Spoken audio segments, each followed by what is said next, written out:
नमस्कार, मैं doctor Surendra Singh, assistant professor, BSR government arts college Alwar. आज मैं आपको BA पार्ट फर्स्ट के राजनीति विज्ञान के फर्स्ट पेपर राजनीति विज्ञान के मूल आधार पुस्तक के 9वें अध्याय वैधता में से औचित्य पूर्णता के अर्जन और स्थिर रखने के उपायों के बारे में अध्ययन करवाऊंगा। वैधता की प्राप्ति और उसको बनाए रखने के लिए किसी राज्य व्यवस्था को वे सब उपाय अपनाने चाहिए जो शासक वर्ग तथा शासित वर्ग के बीच विचारों, उद्देश्यों, मूल्यों एवं विश्वासों की एकता को बढ़ाने वाले हों। इसके अलावा यह भी जरूरी है कि शासक वर्ग का आचरण इन स्वीकृत विचारों, उद्देश्यों, मूल्यों एवं विश्वासों के अनुरूप हो। संक्षेप में, किसी राज्य व्यवस्था द्वारा औचित्य पूर्णता की प्राप्ति तथा इसको बनाए रखने के लिए निम्नलिखित प्रमुख उपाय अपनाए जा सकते हैं। नंबर 1, नए विचारों और परंपराओं में सामंजस्य स्थापित करना। जब किसी समाज की भौतिक परिस्थितियों में महत्वपूर्ण परिवर्तन होते हैं तो ऐसे नए शक्तिशाली विचारों का भी उदय होता है जो अपने अनुकूल राज्य व्यवस्था में परिवर्तन की मांग करते हैं। इन नए विचारों एवं परिवर्तन की मांग का परंपरागत विचारों और हितों से टकराव होता है और राज्य व्यवस्था की वैधता संकट में पड़ जाती है। इस स्थिति में वैधता की पुनः प्राप्ति एवं उसको बनाए रखने का सर्वोत्तम उपाय यही होता है कि इन नए विचारों एवं प्रभावशाली परंपराओं के बीच उचित तालमेल स्थापित किया जाए। इससे परिवर्तन की मांग करने वाले नए वर्ग तथा परंपरावादी पुराने वर्ग के हितों में तालमेल स्थापित हो जाता है और राज व्यवस्था की उपयोगिता बनी रहती है। तब उसे औचित्य पूर्णता प्राप्त होती है और बनी भी रहती है। N.J. स्मैबर के अनुसार राजनीतिक तनाव से बचने का स्पष्ट रूप से सर्वोत्तम तरीका यह है कि राजनीतिक संस्थाओं की परंपरागत औचित्य पूर्णता की रक्षा करते हुए उनमें आधारभूत संरचनात्मक परिवर्तन शामिल किए जाएं। इसका एक अच्छा उदाहरण ब्रिटेन के संवैधानिक विकास के इतिहास में दिख पड़ता है।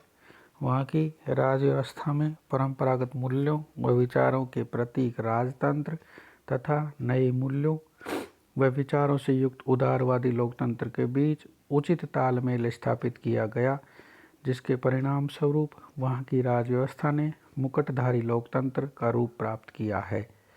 इससे परंपरागत राज्य व्यवस्था को इतिहास की परिवर्तित परिस्थितियों में भी औचित्य पूर्णता प्राप्त हुई है और यह अपनी औचित्य पूर्णता को लगातार बनाए रखने में भी सफल हुई है। संवैधानिक व्यवस्था का निष्ठापूर्वक पालन। व्यावहारिक दृष्टि से प्रत्येक संविधान ऐसा दस्तावेज होता है जो शासक वर्ग तथा शासित वर्ग के बीच पाई जाने वाली आधारभूत सहमति को प्रकट करता है। इस सहमति से ही किसी राज्य व्यवस्था को औचित्य पूर्णता प्राप्त होती है। अतः शासक वर्ग के लिए यह जरूरी होता है कि वह सदैव ही ऐसे कानून एवं नीतियों का निर्माण करे जो संविधान में निहित विचारों, मूल्यों एवं विश्वासों के अनुरूप हो। जब शासक वर्ग का समस्त आचरण संविधान एवं उसके द्वारा स्थापित संस्थाओं की मर्यादा के अनुसार होता है तो सामान्य नागरिक की नज़र में राज्य व्यवस्था को औचित्य पूर्णता प्राप्त होती है और उसकी औचित्य पूर्णता को निरंतर बनाए रखना भी संभव होता है। तीसरी बात, राज्य व्यवस्था को उपयोगी बनाए रखना। जब कोई राज्य व्यवस्था शासित वर्ग की नज़र में उपयोगी सिद्ध होती है तो साधारण जनता के ऊपर उसका प्रभाव भी बढ़ जाता है और तब उसे औचित्य पूर्णता भी प्राप्त हो जाती है और उसकी औचित्य पूर्णता को जन सहयोग की मदद से बनाए रखना भी संभव होता है। यह उल्लेखनीय है कि किसी राज्य व्यवस्था को अपनी उपयोगिता एवं प्रभावशीलता को बनाए रखने के लिए अग्रलिखित कार्य अवश्य करने चाहिए। प्रत्येक नागरिक के जीवन, स्वतंत्रता एवं संपत्ति की रक्षा करनी चाहिए। सभी को सस्ता, शीघ्र एवं निष्पक्ष न्याय प्राप्त होना चाहिए।